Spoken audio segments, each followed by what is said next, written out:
안녕하세요. 저는 테이크아웃 카페를 운영하며 고등학생 딸을 키우고 있는 40대 여자입니다.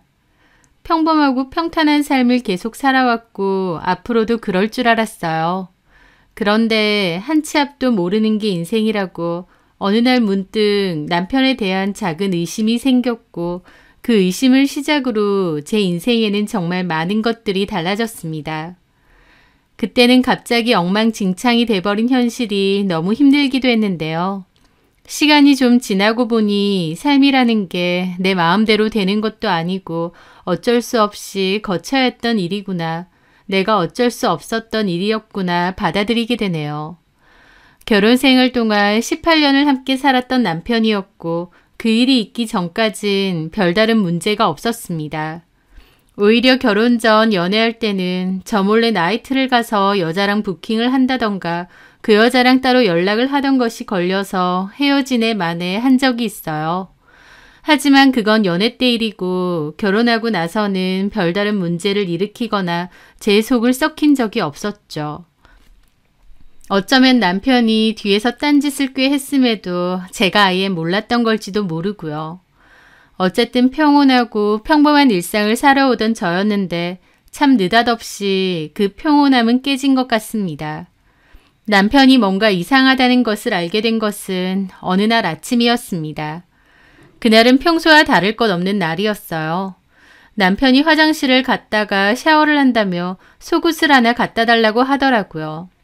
저는 서랍을 열어 속옷을 꺼내는데 그날따라 그냥 장난치고 싶은 마음에 좀 요란해 보일 수도 있는 분홍색의 속옷을 집어서 주었습니다. 남편은 평소에 검정색이나 남색 등 어둡고 차분한 색의 속옷을 주로 입는데요. 그건 알지만 전에 백화점 갔다가 세일을 하길래 좀 화려한 색상의 속옷을 몇 개 사왔었거든요. 하지만 남편은 제가 사온 팬티가 색이 너무 요란해 보인다며 평소에 거의 입지 않았고 본인이 인터넷에서 잘 사는 어두운 색 속옷을 주로 입었죠. 하지만 그날 저는 갑자기 장난이 치고 싶었어요. 그래서 속옷을 달라는 남편에게 제가 사왔던 분홍색 속옷을 건네주게 되었습니다. 이게 뭐냐고 다른 속옷으로 달라고 할 줄 알았던 남편은 웬일인지 별소리 안 하고 그냥 입더라고요. 그래서 저도 입어도 상관없나 보네 하고 말았죠. 그냥 아무 생각 없는 장난 같은 거였는데 그 장난이 불러온 파장은 엄청났습니다.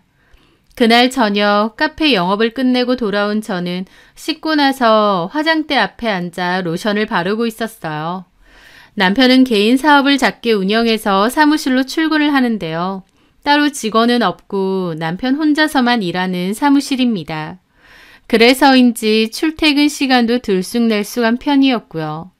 그날따라 남편은 늦은 퇴근을 하고 왔고 제 뒤에 서서 옷을 갈아입었거든요. 저는 화장대에 비친 남편을 힐끗 봤죠. 그런데 문득 바지를 벗는 남편의 속옷이 분홍색 속옷이 아니라 검정색 속옷인 겁니다. 아침에 입고 나간 속옷이 바뀌어져 있다니 너무 황당해서 거울을 통해 가만히 보고 있으니 남편이 묻더라고요.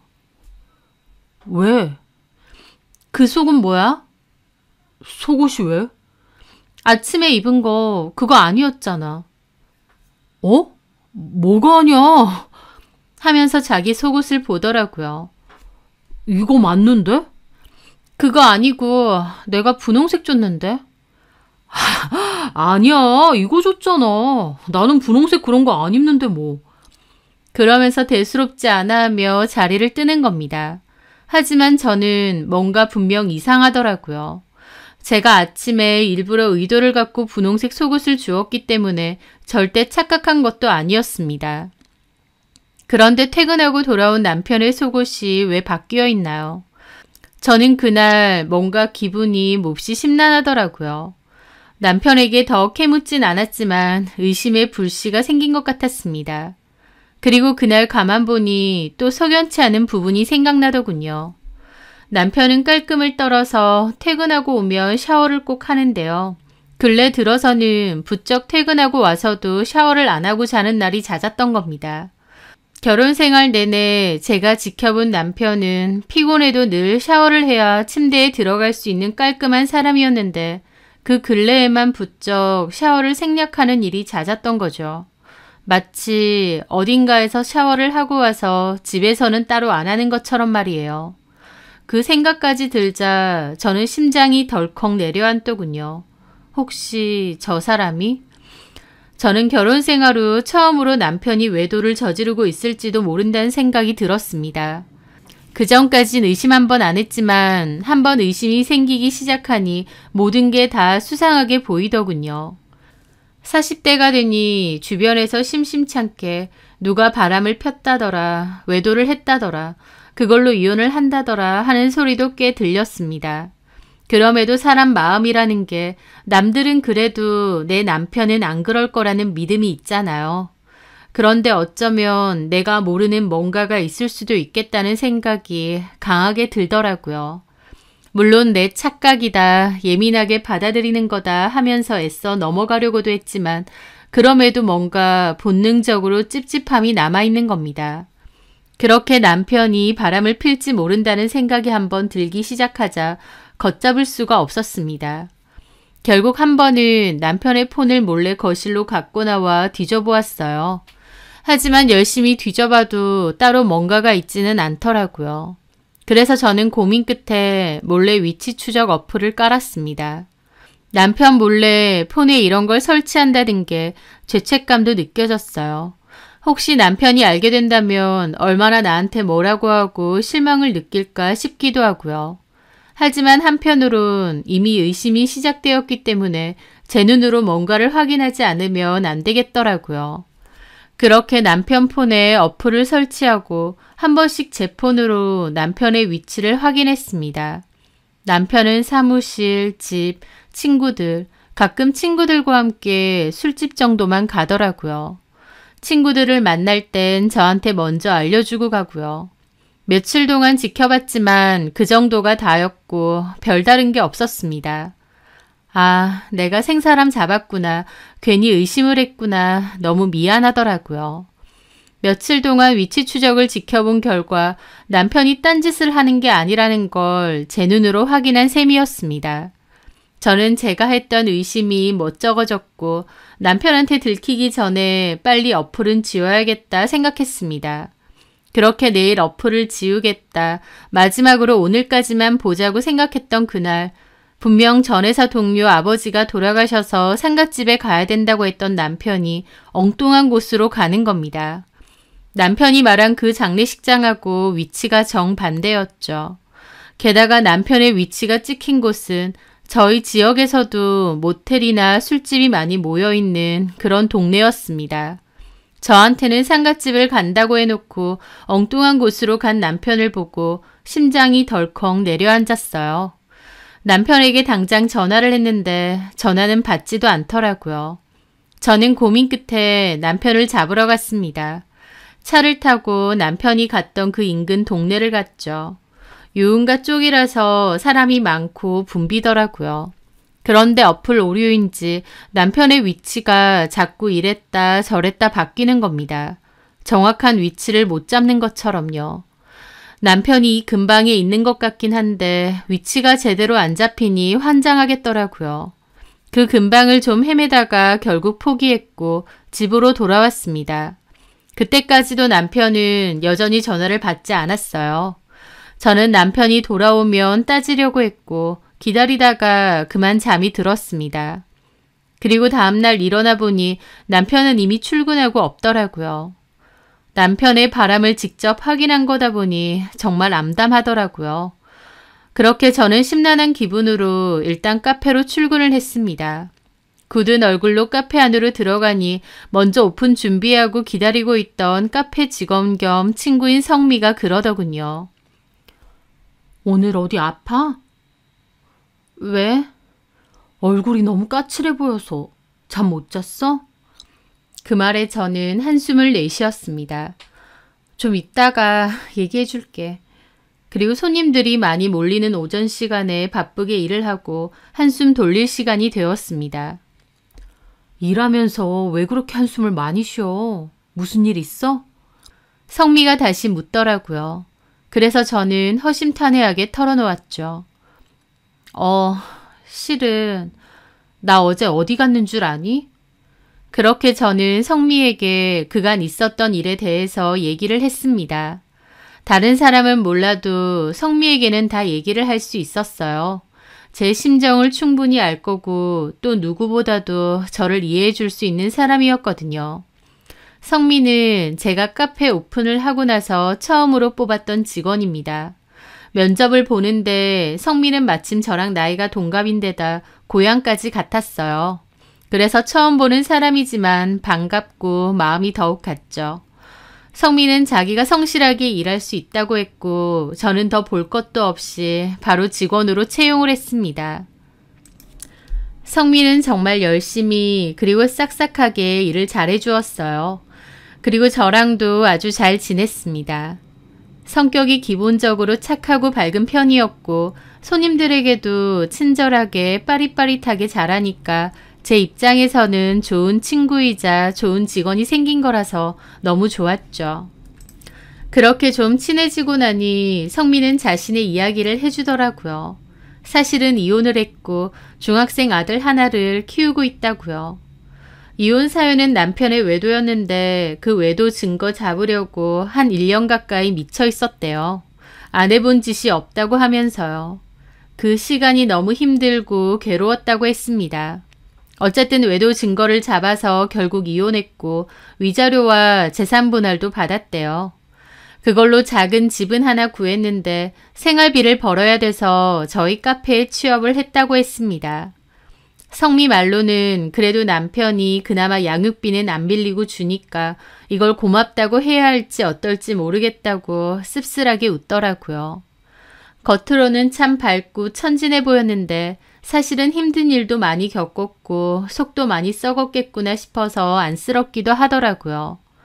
또 한편으론 지난 결혼 생활에서 그런 일을 겪었어도 보란듯이 씩씩하고 행복하게 잘 사는 모습이 멋져 보이기도 하고 배울 점이 참 많은 친구구나 싶기도 했죠. 하여튼 저한테는 마치 자매처럼 둘도 없이 가깝고 중요한 친구였는데요.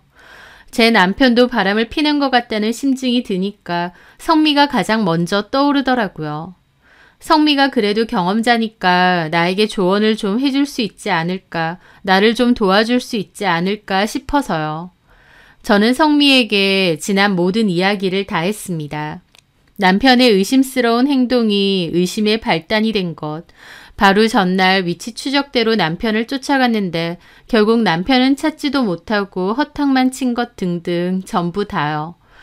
성미는 자기 일처럼 심각하고 진지하게 들어주더라고요. 네 생각은 어떠니? 100% 바람인 것 같지? 상가집 간다고 했는데 모텔촌 쪽으로 위치 추적이 떴다면 그럴 가능성이 높을 것 같아. 나 미치겠다. 나 어떡하니 성미야. 우리 애는 어쩌고. 그 인간이 미쳤나 봐. 그냥 지금이라도 찾아가서 사실대로 말하라고 할까? 제 말에 성미는 손사래를 쳤습니다. 사장님, 그렇게 하면 안 돼.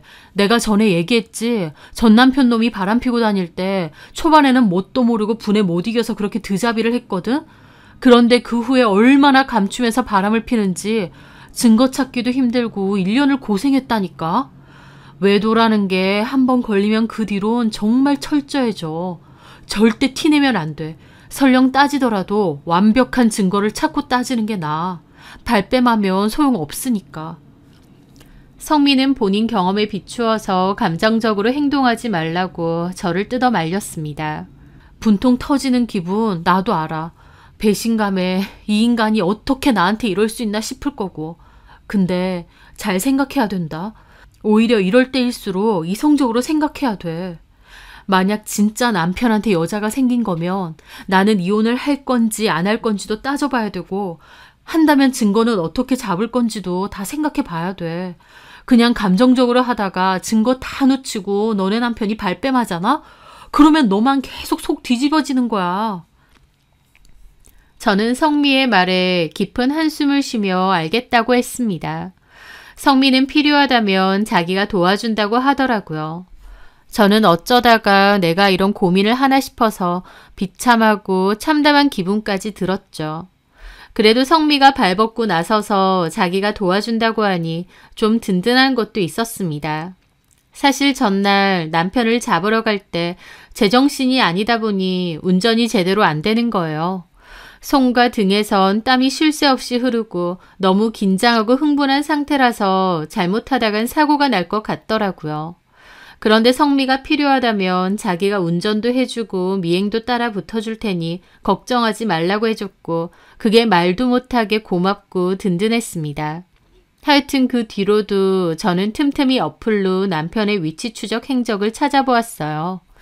성미의 조언대로 남편 앞에서는 결코 티내지 않았습니다. 완벽한 증거를 찾기 전까진 철저히 숨겼죠. 남편의 아무렇지 않은 면상을 볼 때마다 너 혹시 바람 피우고 다니느냐 소리라도 지르고 싶은 걸 꾹꾹 참아가면서요. 남편은 그 후에는 딱히 의심스러운 행적은 잘 보이지 않았습니다.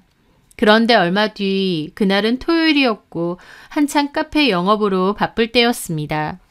한 차례의 손님들이 빠져나가고 잠깐 쉬면서 무심코 위치 추적 어플을 켰어요. 남편은 그날 사무실 출근해서 급한 일을 한다고 했는데요. 위치 추적 어플로 보니 사무실이 아니라 차 타고 이동 중으로 뜨는 거예요. 그런데 그 위치가 남편 사무실 부근도 아니고 아예 떨어진 도로 쪽이었던 겁니다. 아, 드디어 걸렸구나 싶더라고요. 저는 성미에게 다급히 남편이 어딜 간다고 아마 그 여자랑 데이트라도 가는 것 같다고 했죠. 성미는 어떻게 할 거냐고 했고 저는 일단 장사를 접고 쫓아가자고 했습니다. 그때만큼은 남편의 외도 현장을 잡는 것이 더 중요했으니까요. 성미는 알겠다고 급한 일이 있어서 가게는 문을 닫는다는 종이를 붙였고 빠르게 준비하고 나갔죠. 차는 제 차가 아니라 성미 차를 탔습니다. 남편의 위치가 잡히는 지역으로 일단 성미차도 달리기 시작했는데 운전을 정말 잘하더라고요. 본인 말로는 전 남편 외도 증거 잡으러 쫓아다니느라 운전이 엄청 늘었다고 웃지 못할 이야기라고 하는데 하여튼 성미차를 타고 남편을 쫓았죠. 남편 차는 강변 인근에서 멈췄는데 그 멈춘 지점이 모텔촌이었습니다. 기가 막히더라고요. 도대체 어떤 년이랑 여기까지 뒹굴러 갔나 싶기도 하고요. 저는 성미차에 있는 내비게이션으로 그 모텔 이름을 치는데 분노로 손이 벌벌 떨렸습니다. 하여튼 성미차는 열심히 달렸고 1시간 정도 걸려서 그 모텔 인근까지 닿았을 무렵이었어요. 10분 정도 뒤면 그 모텔에 도착할 거였죠. 잡히면 두고 보자 이를 바득바득 가는데 그 순간 갑자기 남편의 위치가 바뀌더라고요. 성미야, 잠깐만. 이것들 모텔에서 나와서 어디 가나 봐. 어디 가는데? 남편의 위치가 이동하더니 모텔에서 그리 멀지 않은 강변가의 한 카페에서 멈췄습니다. 모텔에서 자고 카페를 간 모양이었죠. 저랑 성미는 그 카페로 곧장 향했습니다. 그렇게 카페 주차장에서 주차를 하고 내려서 차들을 살펴보았어요. 그리고 힘들지 않게 남편 차를 찾게 되었죠. 막상 두 눈으로 남편 차를 보니까 기가 막히고 어처구니가 없고 그런데 막상 여기까지 왔고 남편이 저기서 여자랑 커피를 마신다는 것까지도 알았는데 그 후에 뭘 어떻게 해야 할지 눈앞이 캄캄한 겁니다. 드라마에서 보듯이 그냥 뛰쳐 들어가서 개망신 주고 뒤집어 엎어야 되나 싶기도 했는데 성격상 그것도 쉽지 않더라고요. 내가 그럴 용기가 있나 싶기도 하고요. 눈앞에서 남편이 외간 여자랑 외도를 저지르는데 뭘 어떻게 해야 하나 눈앞이 컴컴했습니다. 그런데 성미가 지선아, 너는 차 안에 있어. 내가 가서 일단 사진을 찍어 올게. 사진? 너네 남편 어떻게 생겼는지 사진만 좀 보여줘봐. 저번에 한번 보여줬던 것도 같은데 기억이 잘 안 난다. 저는 제 폰에서 남편의 사진을 찾아서 보여주었습니다. 성미는 얼굴을 가만히 보다가 알겠다면서 자기가 들어가서 어쩌고 있는지 한번 찍어 보겠다고 했죠. 당장 엎어야 되나 싶은 저와 달리 성미는 증거가 먼저인 것 같다고 하더라고요. 저도 뒤집어 엎을 용기까지는 잘 안 났고 성미 말대로 하기로 했습니다. 그나마 다행인 게 남편은 성미 얼굴을 잘 모릅니다. 성미는 저보다 먼저 출근하고 5시 되기 전에 퇴근해서 가거든요. 남편은 저희 카페에 온다고 해도 주로 6시 이후나 마감할 때 오고요. 그래서 제대로 마주친 적이 거의 없고 얼굴도 제대로 모르기 때문에 남편이 성미와 마주친다고 해도 별 문제는 없었죠. 저는 성미에게 부탁한다고 했고 성미는 걱정 말라며 카페 안으로 들어갔습니다. 그렇게 저는 성미의 차 안에서 엄청 초조하게 기다렸어요. 혹시나 성미가 몰래 사진을 찍다가 걸리는 건 아닐까, 안에서 무슨 일이 일어날까, 그것들이 눈치 까고 도망간 건 아닐까 많은 생각이 들더라고요. 또 한편으론 현타가 찾아왔어요. 내가 여기서 뭐하고 있나, 도대체 남편은 어떤 여자랑 바람이 난 걸까, 남편은 도대체 무슨 생각으로 이런 짓을 벌인 걸까, 정말 수많은 생각이 머릿속을 헤집었던 시간이었습니다. 그렇게 20분 정도의 초조한 시간이 흐르고 성미가 조심스레 차 쪽으로 다가오더라고요. 저는 성미가 올라타자마자 물었죠. 고생했어. 내 남편 봤어? 생각보다 카페가 커가지고 찾는데 시간 좀 걸렸어. 그래도 찾긴 찾았어. 조금 떨어진 데 앉아서 줌 최대한 땡겨서 찍었는데 잘 나왔나 모르겠다. 상대방 그 여자도 찍었어? 그 여자 사진도 찍어왔어. 네가 보기엔 어때 보여? 이미 모텔까지 갔다 온 사이인데 그런 질문이 의미 없다는 건 알지만 그래도 궁금하더라고요. 솔직히 말해도 돼? 보통 사이 아닌 것 같아. 막 서로 케이크도 먹여주고. 먹여줘? 어처구니가 없었습니다. 아주 연병 브루스를 떠는구나 싶었죠. 성미는 찍어온 사진을 보여주었습니다. 저는 떨리는 기분으로 그 사진을 보았죠. 좀 멀리서 찍은 데다 흔들리기도 했지만 남편이 확실했어요. 그리고 다른 각도에서 그 여자를 찍은 사진도 있더라고요. 화장실 갔다 오는 척하면서 슬쩍 찍었다고 했습니다. 그런데 사진 속 그 여자를 보는 순간 저는 몹시 놀라고 말았습니다. 이 여자... 왜? 누군데? 아는 사람이야? 남편 친구 와이프야. 정말? 네, 그 여자는 남편의 친한 친구인 진택 씨의 아내였습니다. 모임 때 저도 2번 얼굴을 본 적이 있어요. 남편이 도대체 어떤 여자랑 바람이 났을까 궁금했는데 무려 친구의 아내랑 이럴 거라곤 상상도 못했죠. 상대 여자의 정체를 알게 되자 더 기가 막혔습니다. 남편이 도대체 무슨 생각으로 이러나 싶었어요. 차라리 아예 모르는 여자인 게 덜 충격일 것 같았습니다. 그리고 가만 생각해보니 남편이 예전에 모임을 같이 갔다 와서 진택 씨 아내에 대해서 말했던 게 문득 떠올랐습니다. 진택 씨와 그 여자는 재혼 커플이었어요. 그런데 남편이 진택이 재혼한 와이프가 미인인 것 같다며 진택이가 재혼을 잘한 것 같다는 소리를 저에게 했거든요. 저는 남의 와이프나 쳐다보고 있었느냐, 남의 와이프가 미인이든 말든 당신이랑 뭔 상관이냐며 장난 섞인 한 소리를 했었습니다. 저도 장난으로 볼멘 소리를 하긴 했는데 바로 그 여자랑 남편이 불륜 사이일 줄은 꿈에도 몰랐습니다. 도대체 두 인간들이 언제부터 그랬는지 정신이 다 아득하고 분노가 들끓었죠. 저한테 남의 와이프니 예쁘니 어쩌니 하더니 기어코 바람까지 폈구나. 나를 아주 농락을 했구나 싶었어요. 저 둘의 외도는 친한 친구한테도 못할 짓이고 저한테도 못할 짓이잖아요.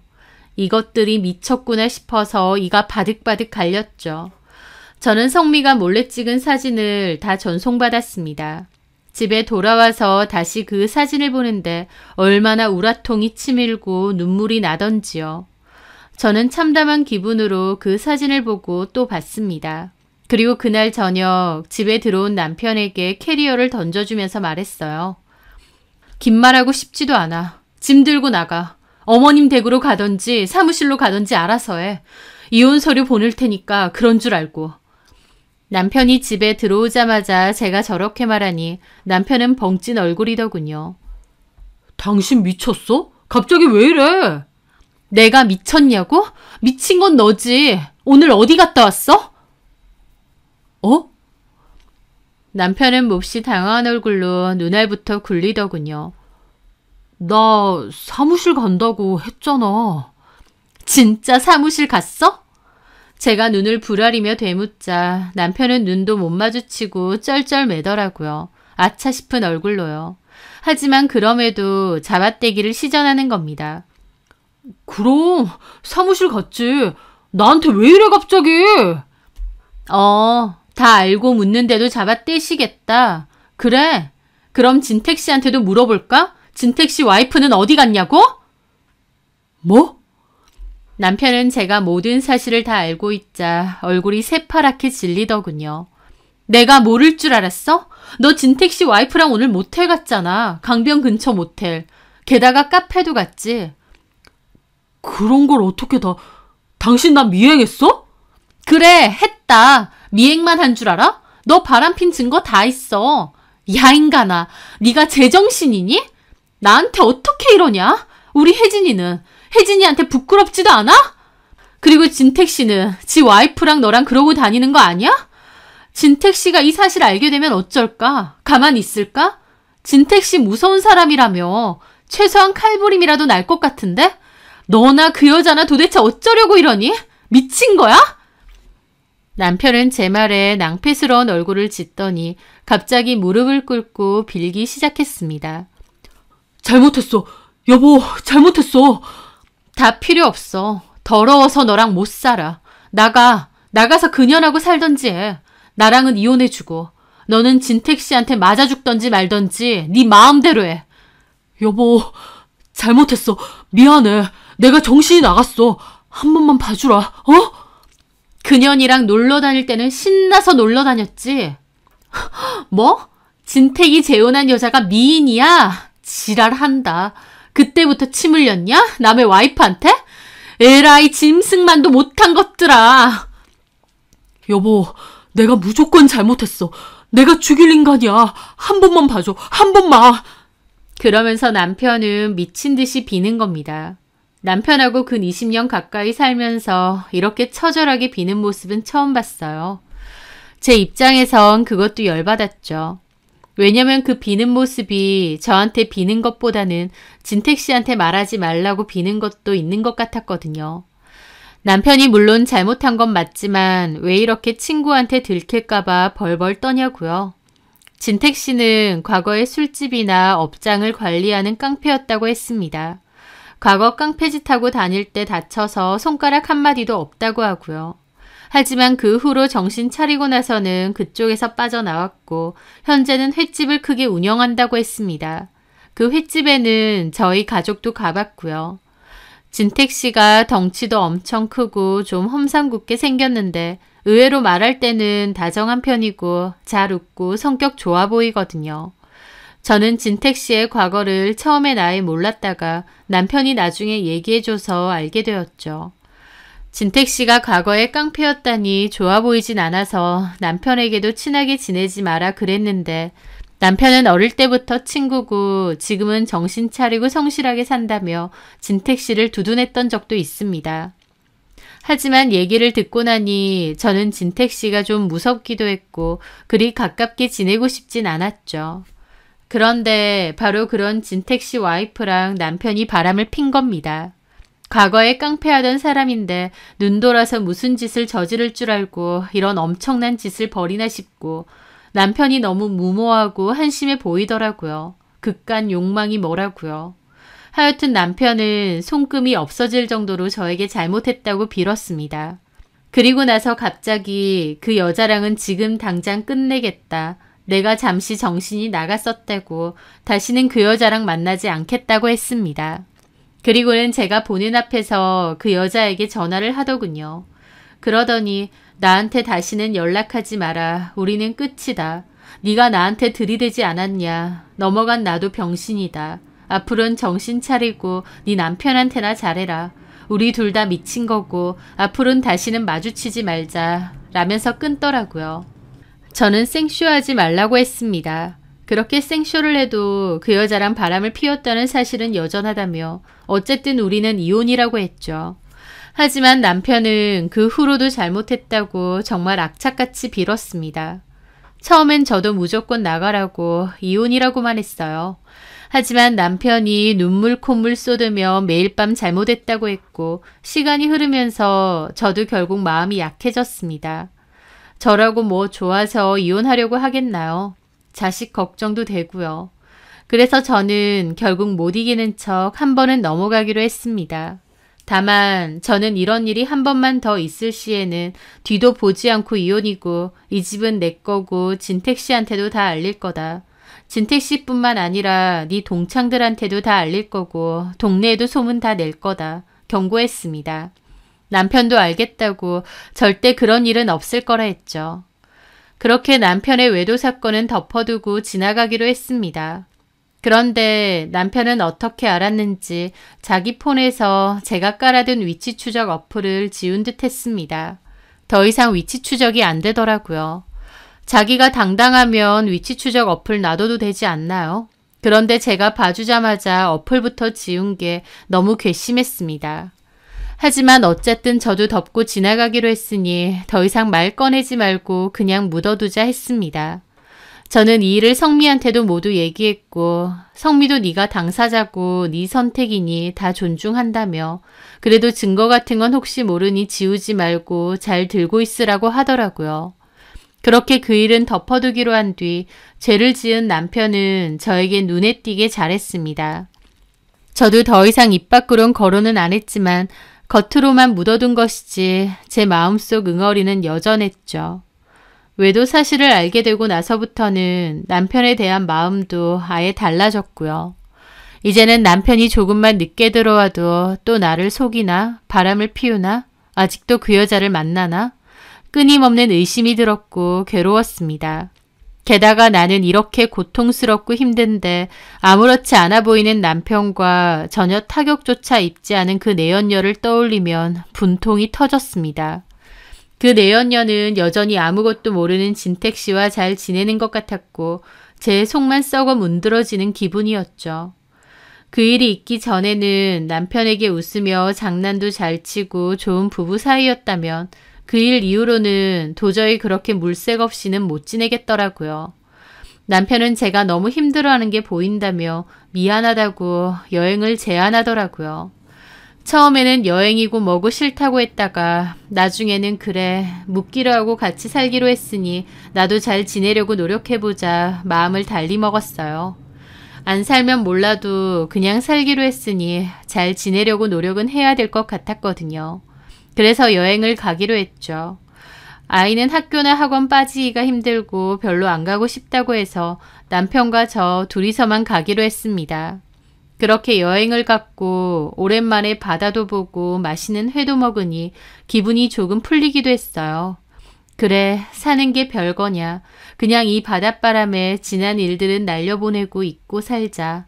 그렇게 다시 마음을 먹었던 것 같습니다.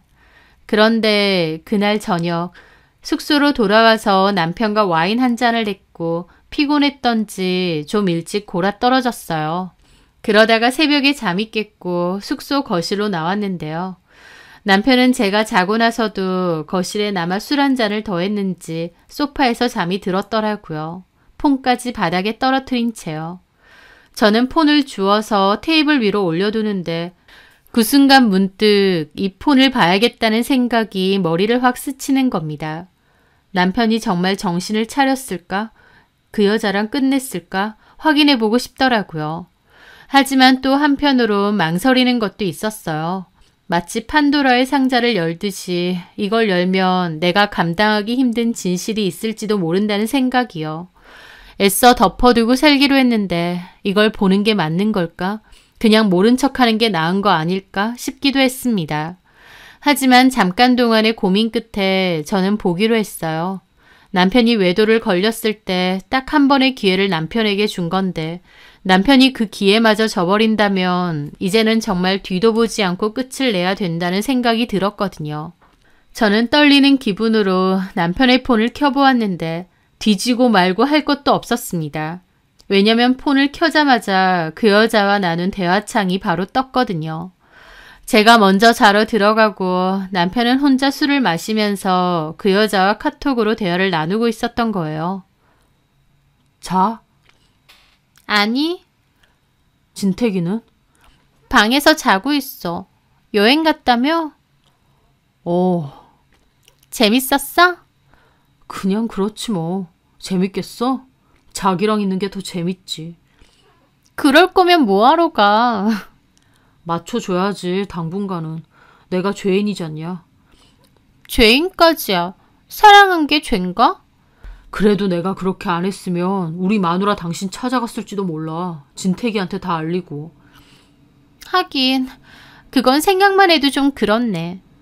그러니까. 그래서 내가 필사적으로 빌었던 거지. 자기 지키려고. 그래서 걸렸을 때 나한테 전화도 했잖아. 다시는 연락하지 말라면서. 그때도 말했지만 그거 내 진심 아닌 거 알지? 그때 상황에선 어쩔 수 없었어. 아닌 건 알지만 그래도 자기가 그렇게 말하니까 마음은 좀 아프더라. 미안해. 갑자기 자기 보고 싶다. 나도. 내일 올라갈 거거든? 모레 잠깐 사무실로 올래? 알았어.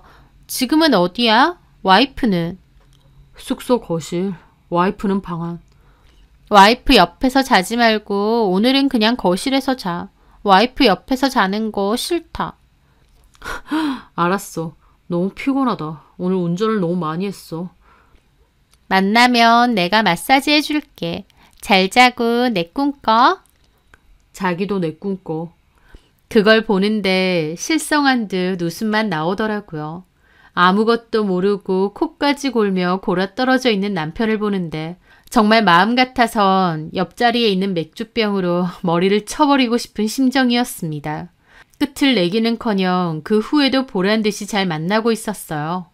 내가 속 끓여가며 넘어가주고 봐줬는데 어떤 마음으로 그냥 묻어두기로 한 건데 그 믿음의 결말이 결국 이거구나. 한 번도 안 핀 놈은 있어도 한 번만 피는 놈은 없다더니 내가 제대로 뒤통수 맞았구나. 그저 기막힌 웃음밖에 안 나오더라고요. 처음과 달리 배신감보다는 냉정한 기분이 들었습니다. 아, 이 인간이랑 정말 끝이구나. 실감이 나더라고요. 피가 차갑게 식는 기분을 느끼며 제 폰으로 남편의 대화를 다 찍었습니다. 성미가 증거는 무조건 확보해야 유리하다고 했던 말이 그때도 떠오르더라고요. 저는 그 인간들의 대화를 차분하게 다 찍었고 남편 폰은 바닥에 똑같이 던져놨습니다. 그리고 그 즉시 제 가방을 쌌어요. 가방을 싸는데 갑자기 눈물이 앞을 가리더라고요. 분노도 아니고 그냥 허탈감이었던 것 같아요. 저는 남편 겉옷에 있는 차키를 꺼내서 그대로 제 짐 챙겨 들고 차 타고 올라가 버렸습니다. 컴컴한 고속도로를 달려서 올라가는 내내 눈물이 너무 났어요. 한 번도 아니고 두 번의 배신을 당한 괴로움이 그제야 느껴지더라고요. 봐줬던 제가 바보같이 느껴지기도 하고요.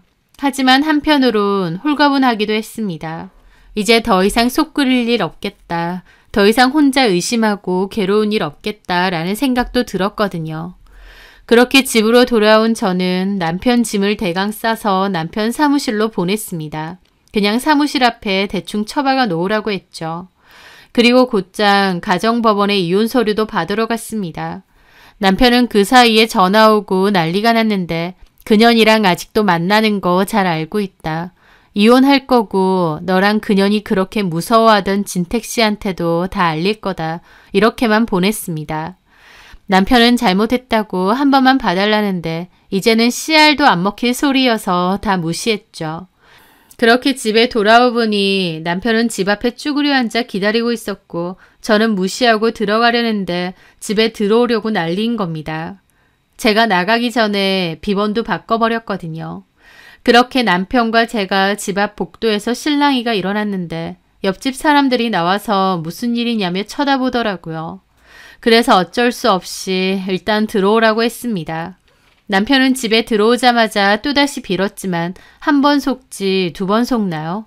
쓸데없는 짓 하지 말라고 이번에 무조건 이혼이라고 하니 바로 태도를 바꾸더라고요. 이 집이 네 집도 아닌데 왜 비번을 바꾸고 날 못 들어가게 하느냐라고요. 그리고 우리가 이혼한 것도 아닌데 일방적으로 사람을 이렇게 쫓아내면 안 된다면서요. 자기가 한 번만 더 바람피면 집에서 나가겠다. 이 집은 저를 주겠다. 그럴 땐 언제고. 상황이 이렇게 되니 바로 지껏 챙기면서 안면 몰수하더군요. 저는 네가 네 입으로 내뱉은 약속조차 안 지키는 인간인 걸 깜빡했다고 했습니다. 그리고 이 집의 반은 자기 소유라고 하길래 그럼 각자 변호사 사서 서로 소송하고 대응해보자고 했습니다. 다만 나는 혜진이를 돌봐야 되고 소송 동안 네 면상 보기 싫으니까 그동안은 이 집에서 꺼지라고 했죠. 남편은 자기도 죽어도 안 나간다고 하길래 그럼 진택 씨한테도 알리고 혜진이한테도 아빠가 어떤 사람인지 다 얘기해 주겠다고 했습니다. 그제야 놀라서는 바로 저 자세로 바뀌었어요. 알겠다며 자기가 집에서 나갈 테니 진택이한테도 저희 딸에게도 말하지 말라고 하더군요. 태세 전환이 어찌나 빠르던지요. 남편 말하는 꼬라지가 솔직히 자기 딸이 아는 것보다 그 친구가 아는 게 더 무서운 것 같았어요. 비굴하고 비겁하고 남은 정까지 싸그리 없어지는 기분이었죠. 저는 애 오기 전에 집에서 나가라고 그리고 이혼 서류 받아왔으니 도장 찍으라고 했습니다. 협의 이혼하자고요. 너하고 그녀한테 위자료 소송은 걸 거라고 했고요. 남편은 집에서는 일단 나갈 건데 이혼은 못한다고 버텼습니다. 그래서 저는 변호사 사무실 가서 상담하고 이혼 소송, 위자료 소송도 시작했는데요. 그런데 얼마 지나지도 않아서 남편이 합의를 좀 하재요. 제가 원하는 대로 해줄 테니 위자료 소송 걸지 말고 조용히 끝내달랍니다. 제가 낸 변호사 비용도 자기가 내겠답니다. 저는 그럴 생각이 없다고 하니까 제가 제시한 위자료보다 더 줄 테니까 좋게 끝내달래요. 원하는 대로 협의이혼도 해준대요. 저는 남편과 그 여자를 상대로 위자료 소송을 걸려고 했는데요. 제가 제시한 그 두 인간의 위자료를 합친 비용에서 더 얹어주겠다고 하는 겁니다. 그러니까 자기도 그 여자도 소송만은 하지 말라 그거죠. 참 어처구니가 없었습니다. 제가 소송을 걸면 진택 씨도 알게 되니 그게 무서운 것 같았죠. 저렇게까지 무서워할 거면서 왜 강크게 그 친구의 아내랑 놀아난 건지 정말 죽었다 깨도 그 정신 상태는 이해를 못할 것 같습니다.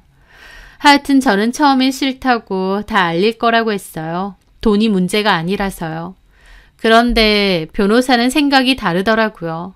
소송이라는 게 쉬운 것도 아니고 기간도 엄청 오래 걸린다고. 또 설령 제가 이긴다고 해도 제가 제시한 위자료까지는 전부 못 받을 가능성이 높대요. 그런데 남편 측에서 그 위자료에 조금 더 얹어준다고 하니 금액적인 면에서는 오히려 나은 조건이래요.